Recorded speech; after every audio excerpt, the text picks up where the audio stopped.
Voilà, deuxième partie de notre émission Territoire d'info avec la presse quotidienne régionale, les télés locales de France et le réseau Via Télévision qui sont nos partenaires, les Indés Radio, 130 radios territoriales et TV5 Monde.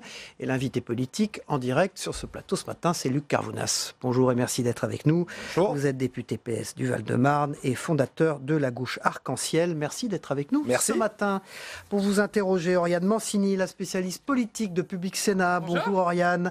Et bonjour Stéphane Vernet. Vous dirigez le bureau parisien du premier journal francophone du monde qui est Ouest France. Merci d'être avec nous. Votre interview sera retransmise sur les sites internet de la presse quotidienne régionale Luc Carvounas à partir de 10h ce matin. Par un ultime vote du Sénat, le Parlement a adopté définitivement mardi soir la proposition de loi dite anti-casseurs, reprise à son compte par le gouvernement dans le contexte des manifestations des Gilets jaunes. C'était une loi proposée par les Républicains.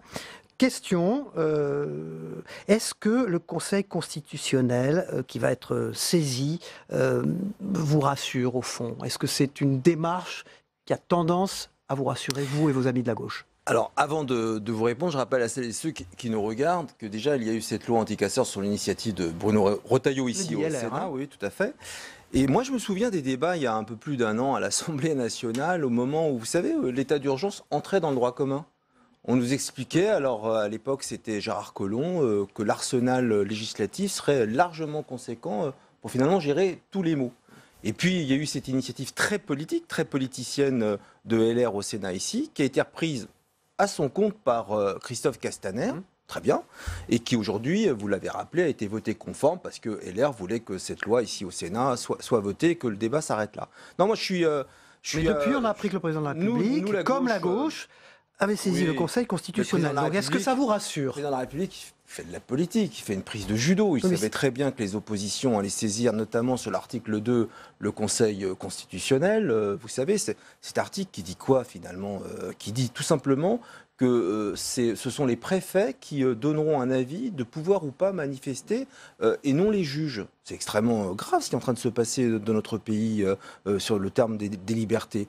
Et le président de la République, pour clore le débat, renvoie au Conseil constitutionnel. Ceux qui ne sont pas des initiés peuvent imaginer que c'est la bonne procédure. Mais le Conseil constitutionnel, écoutez, vient d'être renouvelé il y a quelques jours à peine. Ils ont été installés, je pense à Jacques Mézard, à Alain Juppé, en remplacement des sages. J'imagine pas que politique. J'imagine pas un instant que le premier acte politique du Conseil constitutionnel renouvelé pour bon nombre de ses membres par le président de la République, le président de l'Assemblée nationale et le président du Sénat pose comme premier acte politique de renvoyer dans les cordes un texte porté par la majorité. Je serais très étonné, mais en tous les cas, j'espère au nom des libertés que ce sera le cas, parce que cet article 2 pose quand même de véritables questions. Donc vous reconnaissez que c'est de l'habileté politique de la part d'Emmanuel Macron. Il vous coupe l'herbe sous le pied, vous et votre cours. Si Emmanuel Macron fait preuve d'habileté politique depuis maintenant 3 bonnes années, sinon il ne serait pas là où il est.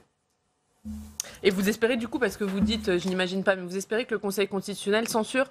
L'article 2, oui, me pose un vrai problème sur les libertés. Stéphane Vernet. Le défenseur des droits, Jacques Toubon, a présenté son rapport annuel hier. Et il a redit son opposition, son inquiétude quant à l'utilisation de ce qu'on appelle les armes de force intermédiaire dans les opérations de maintien de l'ordre. Tout ce qui est LBD, lanceur de balles de défense 40, grenades de désencerclement. Ce qui a redonné naissance à une petite polémique autour du sujet. Comment est-ce que vous vous situez par rapport à ça? Excusez-moi, mais ce n'est pas une petite polémique autour du sujet. D'ailleurs, ça fait plusieurs années qu'il dénonce l'usage de ces armes. Il y a quelques jours, portée par d'éminents professeurs en médecine ophtalmologues, qui ne sont ni des partisans de gauche ou de droite ou de la République En Marche, juste des professeurs en médecine qui ont décrié ce qui est en train de se passer dans ce pays depuis maintenant plus de 4 mois, où vous avez plus de 20 de nos compatriotes qui se sont retrouvés avec l'œil crevé. Est-ce qu'aujourd'hui, manifester dans notre pays, en France, justifie des mains arrachées, des yeux arrachés? Je ne remets pas en question le travail de nos policiers, qui est un travail extrêmement compliqué. Ce que je remets en cause, ce sont les méthodes portées par le ministère de l'Intérieur. Il faut que Christophe Castaner se remette en question et remettre en question le mode opératoire désormais lorsqu'il y a des manifestations comme celles que l'on vit tous les week-ends. Enfin, c'est pas possible. Le mode opératoire plus que les outils. Le mode opératoire et donc les outils, ça va de soi. Pourquoi d'autres pays européens n'utilisent pas les LBD? ça pose bien question. À un moment où ce gouvernement adore faire du benchmarking, bien qu'il aille regarder ce qui se passe ailleurs et pourquoi on ne l'utilise pas. Un mot sur l'actualité politique, l'actualité de votre parti, Conseil national du Parti socialiste, samedi. Sur les européennes, vous avez trouvé votre tête de liste? Déjà, on ne pourra pas faire le procès au Parti socialiste de ne pas avoir cherché le rassemblement. Nous avons voulu être unitaires pour tous, on ne fait pas le film, vous l'avez souvent dit ici. J'ai été d'ailleurs de ceux qui, dans les colonnes du JDD en septembre dernier, disaient qu'il n'y avait même pas de tabou pour être derrière Yannick Jadot. Cette hypothèse avait été d'ailleurs reprise par Ségolène Royal en son temps. Aujourd'hui, le Conseil national qui va se réunir autour de Olivier Faure, moi, j'attends que le premier secrétaire nous dise s'il est candidat ou pas. S'il est candidat, en tous les cas, il nous aura évidemment derrière lui dans cette dynamique de campagne. Est-ce qu'il a d'autres choix ? Il aurait pu y avoir d'autres choix. D'ailleurs, nous les avons posés. Il y avait, et lui le premier. Malheureusement, il faut être plusieurs pour mettre sur la table des choix. Il y aurait pu, mais est-ce que samedi, il y a d'autres choix? Est-ce qu'Olivier Faure a d'autres choix que de se déclarer tête de liste samedi? Moi, je le pense, que Olivier Faure serait une très bonne tête de liste. Il est aujourd'hui le premier secrétaire. Mais il ne suffit pas d'avoir une tête de liste. Vous savez, une campagne européenne, c'est une équation un petit peu subtile. Ce sont évidemment... d'essayer d'épouser large dans des formations politiques, sur des idées communes, pourquoi pas aussi la société civile. Je ne crois pas qu'il y aura que des représentants des partis politiques dans la liste demain, emmenés peut-être par Olivier Faure. Mais pour nous, et pour moi en tous les cas, cette équation subtile passe par un postulat qui est incontournable. C'est celui de rassembler la famille des socialistes à l'image, à l'instar de ce qu'a fait LR. Pour faire cette campagne, il faut marcher sur nos deux jambes. Et l'histoire des élections européennes a toujours fait montre que les premiers secrétaires dans notre histoire du parti ont toujours rassemblé l'ensemble des sensibilités dans ce combat qui est extrêmement compliqué. Je n'imagine pas un instant qu'Olivier Faure fasse un autre choix, sinon ce serait quasiment suicidaire en termes de dynamique électorale. Ce combat du rassemblement, c'était aussi le vôtre quand vous avez créé la gauche arc-en-ciel l'automne dernier. L'idée, c'était de pouvoir parler avec tout le monde et de rassembler les gauches dans la perspective des européennes et des municipales. Du coup, j'ai envie de vous demander l'échec de ce rassemblement, parce que c'est un échec, pour l'instant il n'y en a pas, c'est aussi votre échec. Vous avez échoué en la matière ? C'est un échec collectif. Mais vous avez une part de responsabilité particulière? Alors, si la part de responsabilité m'incombe, je ne sais pas. J'ai en tout cas, je crois, fait le job. Je continue à le faire parce que vous savez... Du coup, qu'est-ce qui a coincé, en fait, si vous avez fait le job ? Ce qui a coincé, ce sont des égoïsmes et une guerre d'ego.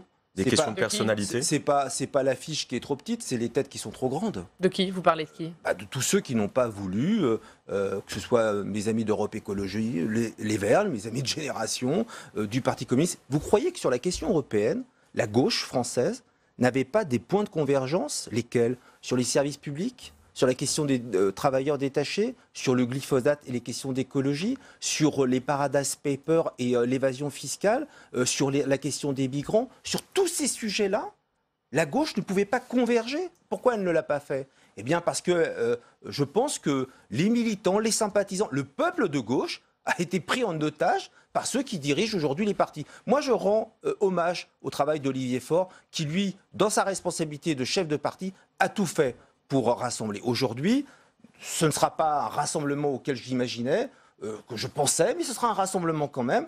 Mais en même temps... Mais avec qui? Place publique? Je crois que depuis le congrès de Metz, eux aussi, visiblement, ont vécu leur congrès de Metz. Il n'y a pas que les socialistes dans leur histoire, mais eux, c'est une jeune histoire. Depuis le congrès de Metz du 22 février dernier... J'ai constaté que Place Publique ne souhaitait pas partir dans la bataille électorale. Dont acte. Après, je crois sincère Raphaël Glucksmann dans ses échanges avec Olivier Faure. Peut-être qu'il aura l'envie, mais j'en sais rien. Moi, je ne vais pas commencer à commenter les envies des uns et des autres. Je suis un responsable politique qui a essayé, autant faire se peut, de se rassembler avec le plus grand nombre pour les idées que j'ai portées à l'instant sur le plateau. Maintenant, j'attends du premier secrétaire aussi qui le rassemble, la famille des socialistes. Et quand on vous écoute, on a l'impression que les choses ne sont pas avancées. Est-ce que samedi, vous allez nous présenter une liste? Ça ne vous aura pas échappé que je ne suis pas le premier secrétaire. Non. Bon. Mais que vous êtes au bureau national, ça ne m'a pas échappé non plus.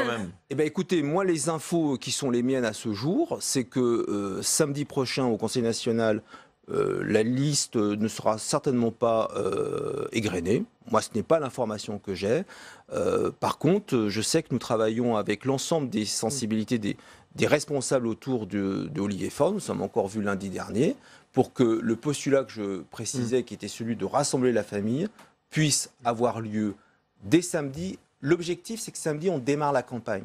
Samedi, moi, ce que je veux, c'est que la photographie politique soit celle d'un parti uni, unanime sur les propositions. La photographie politique, Luc Carvounas, c'est 5% aujourd'hui dans les sondages. Ça vous inquiète pas quand même? La marque PS aujourd'hui est à 6%. Oui, mais la marque Génération est à 2%. La marque PC est à 1%. Non, mais, vous pensez pas que les gens peuvent se dire beaucoup de bruit pour rien, quoi. On est à 5-6%. Non, et vous n'avez toujours pas de tête de liste, et vous n'avez toujours pas de liste composée, Moi, je vous fais le pari, à partir du moment où ce que j'ai évoqué sur votre plateau puisse avoir lieu dès samedi prochain, que nous serons non seulement dans le game, comme disent mes amis de Marseille, mais nous serons présents dans cette compétition parce qu'elle est importante et que l'idée européenne est une idée forte. C'est quoi le pourcentage pour vous pour être dans le game, comme vous dites? Je ne suis pas dans ça. En tous les cas, je sais que nous ne sortirons pas des radars. Vous savez pourquoi je vous dis ça? Parce que pour continuer à faire le Tour de France, je vois les forces en présence dans nos territoires, je vois de bon nombre d'exécutifs locaux qui pourraient aussi s'engager dans la campagne électorale, les grands-mères sans être candidats. Et donc, à partir de ce moment-là, cette mise en ébullition de ce que nous représentons sur le maillage territorial doit et va donner des résultats. Voilà. Bernard Cazeneuve, il peut venir à l'aide de tout ça ou pas? On parle de lui chaque fois qu'il s'agit de redresser le Parti socialiste. Je vous adore. Ouais. On peut aussi, on peut sortir tous les noms que vous voulez. Et c'est un bon nom, ça. Enfin, écoutez, moi... C'est mieux que François Hollande ou pas? Moi, je peux continuer depuis maintenant 20 mois, 22 mois, à entendre s'égrener les noms de... Dont François Hollande. Dont François Hollande, et pourquoi pas, qui ont fait le dernier quinquennat. Force est de constater quand même que depuis 22 mois, ces noms-là ne sont pas dans une activité politique qui me permette de dire à moi, dans ma génération politique qui se retrousse les manches, ils sont à nos côtés, ils nous aident. Ils ne sont pas là. Non, moi je veux bien qu'on continue à avoir l'homme ou la femme miracle, mais en tous les cas, je regarde autour de moi, je ne les vois pas. Et donc, il ne suffira pas de venir tel le héros de la gauche demain en disant je suis l'alternative, suivez mon panache blanc. Ça ne marche plus comme ça, la politique. Hein. C'est ceux qui mettent la main dans le cambouis maintenant qui seront comptables de ce qui se passera après. Comme on est dans la séquence name dropping, on peut rayer le nom de Ségolène Royal, parce que comme elle a trouvé la tribune d'Emmanuel Macron super, elle est plus dans la liste. Selon vous, à Ségolène Royal? Alors, continuons. C'est très intéressant comme interview. Ça s'appelle le casting. Donc, j'attends la suite. Je ne sais pas quel est le prochain nom que vous allez me sortir, mais c'est un jeu intéressant. La tribune d'Emmanuel Macron sur l'Europe, quelle est son intention selon vous? Mais Ségolène Royal, je l'ai dit dans les colonnes d'un de vos confrères hier, c'est une femme libre. Moi, je ne suis pas... Et j'ai découvert une femme qui a une liberté de penser, qui est une femme d'État, qui, je pense, jouera un rôle important dans les années à venir. Voilà. Sur le tard, vous l'avez découvert quand même, parce que vous n'étiez pas trop favorable. Vous connaissez ce vieil adage, mieux vaut tard que jamais. Donc, moi, en tous les cas, j'ai vu quelqu'un qui a eu l'envie, pour le coup, de venir aider ma génération, mais qui était cohérente face à cette division de la gauche et qui n'a pas souhaité, elle l'a toujours dit, à partir du moment où ce rassemblement n'existait pas, aller dans cette bataille électorale qu'elle n'avait pas imaginée préalablement avant qu'on aille la solliciter. Luc Carvounas, député PS du Val-de-Marne, fondateur de la Gauche Arc-en-Ciel, est notre invité politique ce matin dans Territoire d'Info. Pascal Perrineau, un des garants du grand débat voulu par Emmanuel Macron, critique la présence trop affirmée du président de la République dans ce grand débat. Question, c'est pas un peu déloyal de faire ça alors qu'il est un des garants de ce grand débat? Vous ne trouvez pas? Je suis très étonné de l'analyse de Pascal Perrineau. Il ne faut pas être grand clair pour se rendre compte que Emmanuel Macron a occupé tous les espaces. C'était le stand-up 2 ou 3 fois par semaine, pendant 8 à 10 heures par jour. Vous étiez prisonnier de toutes les chaînes info. Bon, au moins, mais j'ai compris après qu'il y avait une perte d'audimat et après on est passé à autre chose. Parce qu'à un moment donné, quand on sature, on sature. Moi, je trouve que c'est toujours bien quand on va débattre avec nos concitoyens. Ça, c'est quelque chose... Je suis un élu local, je suis un élu national, c'est parfait. Après, il ne suffit pas de faire avec beaucoup d'habileté politique un botté en touche pour essayer de sortir de la nasse dans laquelle lui-même s'était mis avec la question du pouvoir d'achat et la taxe carbone, on s'en souvient. Il faudra donner des réponses surtout concrètes. Moi, Qu'est-ce que vous attendez comme réponse, vous ? Ce que j'attends comme réponse, tout simplement, ce n'est pas l'indexation des retraites les plus modestes sur l'inflation, par exemple. C'est l'indexation de toutes les retraites sur l'inflation. D'ailleurs, j'ai entendu des marcheurs réclamer la même chose. Quand je découvre que le parti au pouvoir Monsieur Stanislas Guérini a comme une des grandes propositions phares, tenez-vous bien, de faire en sorte que la taxe d'habitation soit supprimée pour tous les contribuables, c'est juste qu'à demander le Conseil constitutionnel, on en parlait tout à l'heure, il y a un an. C'était la clause incontournable pour que le Conseil constitutionnel valide le projet de loi de finances. Et en même temps, les prises de judo perpétuelles des marcheurs, ils vous inventent ça comme une nouvelle mesure liée aux 3500 enquêtes chez eux. Stéphane Vernet. On se fout du monde, quoi. Et vous venez d'évoquer l'exercice qui a été fait par La République En Marche dimanche à Chartres. Est-ce que le PS fera la même chose en disant voici nos propositions dans le cadre du grand débat? Oui, il y a eu un groupe... Samedi. Samedi, le PS fera des propositions. Vous nous en dévoilez 2-3 comme ça? Très certainement sur le revenu de base. D'ailleurs, c'était dans notre niche parlementaire au mois de janvier dernier. D'ailleurs, vous savez, tout le monde dit grand débat, grand débat, grand débat. C'est formidable. Mais le grand débat ou le débat tout court parlementaire, il n'existe même pas. Ici, sûrement au Sénat. Je connais le Sénat, je l'ai pratiqué. Voilà, j'allais dire. Mais à l'Assemblée nationale, il n'y a pas de débat. Toutes les niches parlementaires, quels que soient les partis d'opposition, le parti au pouvoir fait des motions de rejet systématiques. Il n'y a pas de débat. Donc moi, un peu changé quand même ces dernières semaines. Ah bon? Ou ça? Sur quoi? Vous avez reçu la lettre de Richard Ferrand, qui a été envoyée à tous les députés sur les propositions qu'il fait pour la transformation, la réforme de l'Assemblée nationale. Je vois que ça vous fait sourire. Oui, parce que Richard Ferrand... 5 pages quand même, donc il y a rien d'intéressant dedans. Il pique ce qui se passe ici au Sénat depuis un petit moment quand même. Mais ça, c'est l'ancien sénateur qui parle. Mais voilà, les institutions... Vous parlez des questions au gouvernement, les institutions françaises sont 3 chambres, Sénat, Assemblée nationale et CESE. Donc moi, j'ai eu cette chance et cet honneur de pratiquer le Sénat. J'entends aujourd'hui que le président Ferrand a de grandes idées qui s'inspirent beaucoup de ce qui se passe, notamment dans les réponses, dans les questions au gouvernement aux ministres quand on les interpelle. Tant mieux. Moi, je pense que le Sénat a toujours été bien plus moderne sur beaucoup de sujets que l'Assemblée nationale. Et on découvre aujourd'hui, et pas que dans la commission d'enquête parlementaire sur Benalla, mais quand même, l'utilité réelle du Sénat et de la nécessité de conserver cette Chambre. Carvounas, Gaspard Ganzer, le conseiller de François Hollande, officialise sa candidature à la mairie de Paris. Il y en a beaucoup. Mounir Majoubi, candidat à la candidature. Benjamin Griveaux, on en parle. Ça vous inspire quoi, toutes ces candidatures contre Hidalgo? C'est un concours de beauté. Parce que j'entends beaucoup de candidatures, mais je ne sais pas ce qu'ils proposent. Il n'y a rien. C'est le vide interstellaire. J'ai lu l'interview de Majoubi. Candidat à la candidature, lui. Je vais donner 20% de mon indemnité pour les SDF. Au secours. Au secours.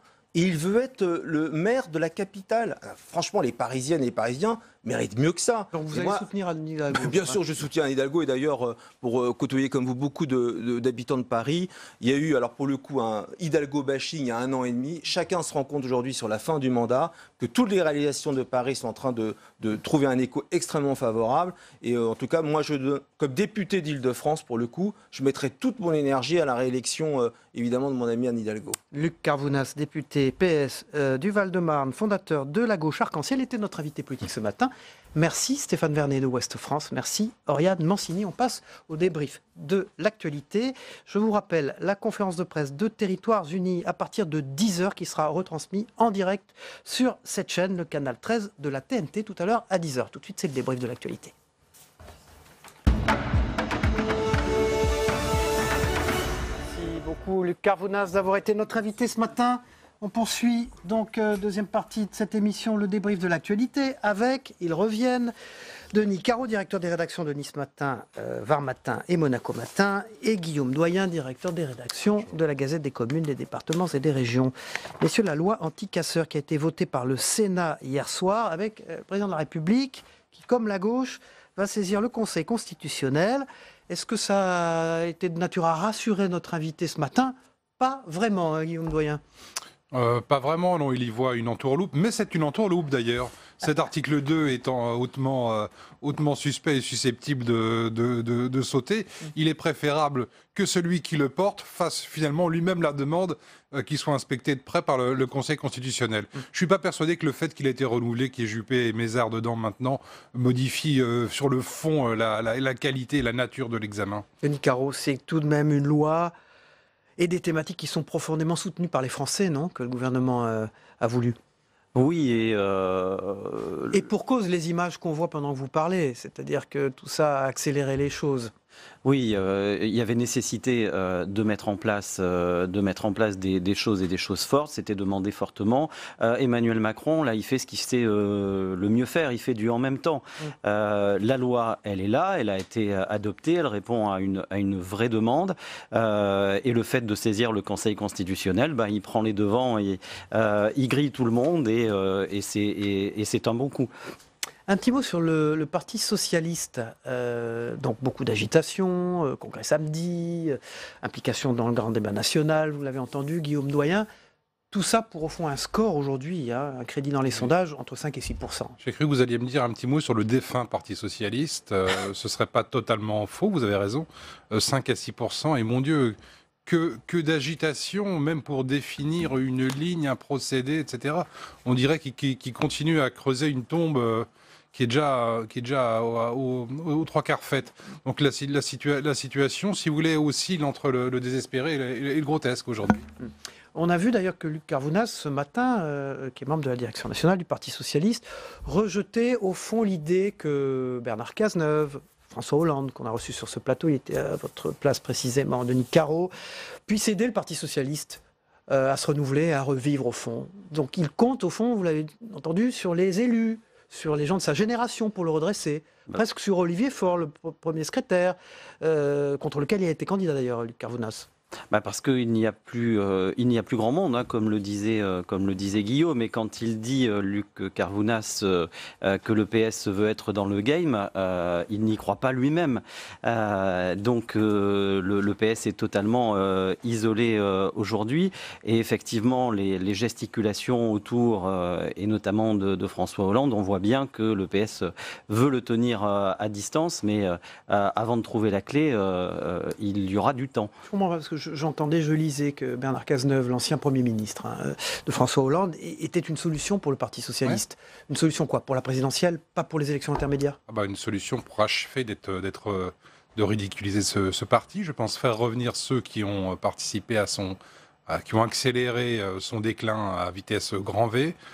Faut pas compter là-dessus pour relancer le parti, si vous voulez, toute l'ambiguïté du parti. Compter sur Luc Carvounas et sa génération? Probablement, mieux vaut prendre du temps avec des têtes nouvelles que de repartir avec ceux qui ont participé, qui ont accentué, accéléré, favorisé le déclin.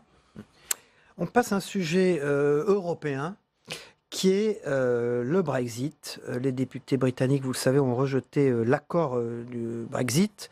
Ils l'ont retoqué pour la deuxième fois, malgré des modifications obtenues par Theresa May, qui a plongé donc le Royaume-Uni dans l'inconnu, à 17 jours de la date prévue de la sortie de l'Union européenne. On a vu que les entreprises françaises s'inquiétaient beaucoup. On a vu une première ministre totalement aphone devant le Parlement britannique, très fragilisée. En même temps, on ne parle pas d'un départ de Theresa May parce que c'est la seule solution qui s'impose. Où va-t-on dans cette histoire de Brexit, Guillaume Doyen? On a l'impression que tout le monde est perdu. Mais tout le monde est perdu, si vous voulez.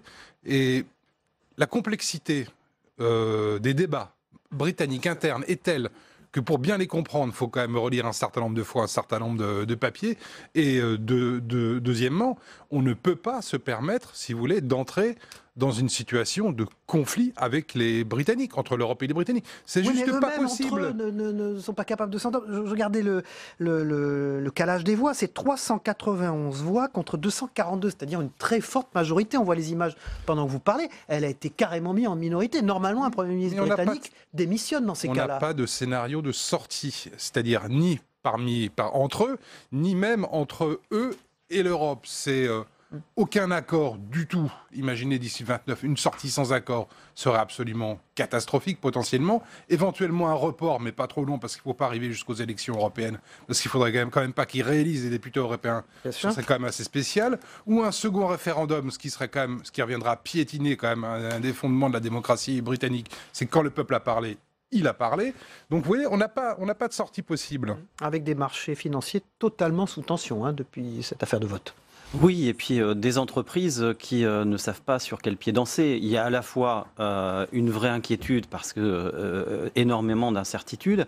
Il y a aussi pour certaines l'idée de pouvoir bénéficier et tirer profit du Brexit. Mais aujourd'hui, tout le monde est totalement perdu. L'Europe fait ce qu'elle peut, est prête à accorder un délai, mais pour comprendre précisément la situation, il faudrait qu'on fasse une spéciale de plusieurs heures. Tout le monde est totalement perdu. Alors il y a des applications concrètes à tout ça, des inconvénients concrets, j'allais dire.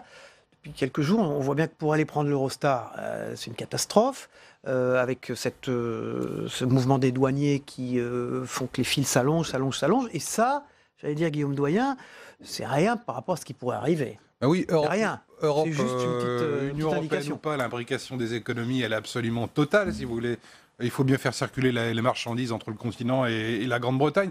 Donc imaginez ce que ça pourrait être s'il fallait passer chacun des camions qui arrivent en Grande-Bretagne avec des mesures de sécurité hors union douanière. Vous imaginez les kilomètres de files d'attente qui y auraient aux frontières, de part et d'autre d'ailleurs. Ouais, ce qu'on ne comprend pas, Denis Caro, c'est qu'au fond, ce sont les Britanniques qui sont les premières victimes de ce Brexit.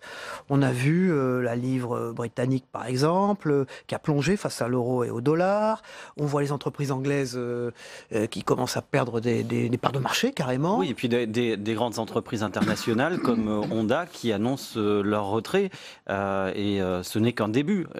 Et ce type d'annonces, elles vont se multiplier dans les semaines et les mois à venir. Donc vous avez totalement raison. Les premières victimes, ce sont les Britanniques. Donc, incertitude quant à la sortie de cette affaire, vous l'avez bien expliqué, Guillaume Doyen. Denis Caro, merci beaucoup. Denis Caro, directeur des rédactions de Nice Matin, de 20 Matin et de Monaco Matin. Et Guillaume Doyen qui dirige les rédactions de la Gazette des Communes, et du Courrier des Maires aussi. Merci beaucoup. Merci Guillaume Doyen. On va regarder ensemble, messieurs, le Zap Matin de Christophe Combarieux, ce qui s'est passé hier soir dans les journaux télévisés, dans les émissions politiques bien sûr, mais également chez nos confrères dans les autres matinales d'Info ce matin. On regarde ça ensemble, on se retrouve après pour la troisième partie de l'émission. A tout de suite. En Algérie comme en France, les élites se croient tout permis. Alors ils se sont dit, oui, tiens, un 5e mandat avec un homme qui est dans une situation, une condition physique, semble-t-il, tout à fait pitoyable. C'est pas très respectueux pour lui non plus. Je pense que dans ces moments d'incertitude, de brouillard, il est sage de faire en sorte qu'il y ait une sorte de moratoire sur les visas qui peuvent être attribués aux Algériens. Nous ferons tout pour accompagner l'Algérie dans cette transition avec amitié et avec respect. Donc pas de moratoire sur les visas? Certainement pas, certainement pas. Je pense qu'il faut être vigilant. Je suis tout à fait d'accord, nous sommes tous des responsables politiques. Il faut être vigilant, mais il faut être accueillant. Et même, on nous dit, voilà, il y a un grand débat. D'accord, il y a que 160 000 personnes qui y participent. Pour ce mais qui c'est est pas grave. de la plateforme Internet, vous savez très bien qu'il y a eu d'autres débats qui se sont déroulés. La réalité, c'est que ce grand débat national auquel peu de gens croyaient dans l'opposition, et surtout pas mes collègues de la France Insoumise, ça a marché. Alors on verra le nombre de participants. Non mais on le sait. On a une comptabilité uniquement sur la plateforme numérique. Non mais attendez, on le sait. 1 400 000 contributions individuelles, 10 000 réunions, 16 000 cahiers de contributions dans les mairies. À peine 16% des réunions ont donné lieu à un compte-rendu. Donc il faut appeler les choses par leur nom. C'est un immense flop. Donc nous revoilà à la case départ. Et M. Macron va sans doute nous faire des propositions dont je peux vous dire d'avance qu'elles vont tomber à plat. Le rapport annuel du défenseur des droits a été publié ce matin. Il pointe un renforcement de la répression et met directement en cause le lanceur de balles de défense. Pourquoi courir le risque de cette dangerosité, puisque d'autres ont trouvé d'autres solutions? Et à ce moment-là, pourquoi ne pas en débattre autrement que comme on le fait encore une fois ici, c'est-à-dire par invective interposée? J'ai en mémoire que M. Toubon a été ministre de la Justice d'ailleurs. À cette époque-là aussi, il y avait des forces de sécurité. M. Toubon, aujourd'hui, mène un combat manifestement plus personnel que collectif, peut-être pour faire oublier son propre engagement politique. Laurent Wauquiez, si vous voulez, s'est retrouvé dans une incohérence que j'ai dénoncée dès le départ. Il dit la même chose que nous. tout en continuant, si vous voulez, à tenter de nous discréditer et de nous diaboliser. Ça marche pas. Le grand risque, c'est de nous enfermer dans une espèce de jeu où il y aurait Macron d'un côté et Le Pen de l'autre. À court terme, ça peut être rentable, mais à long terme, c'est extrêmement dangereux. Voilà, dans un instant, c'est la troisième partie de notre émission avec Territoire Sénat. À tout de suite.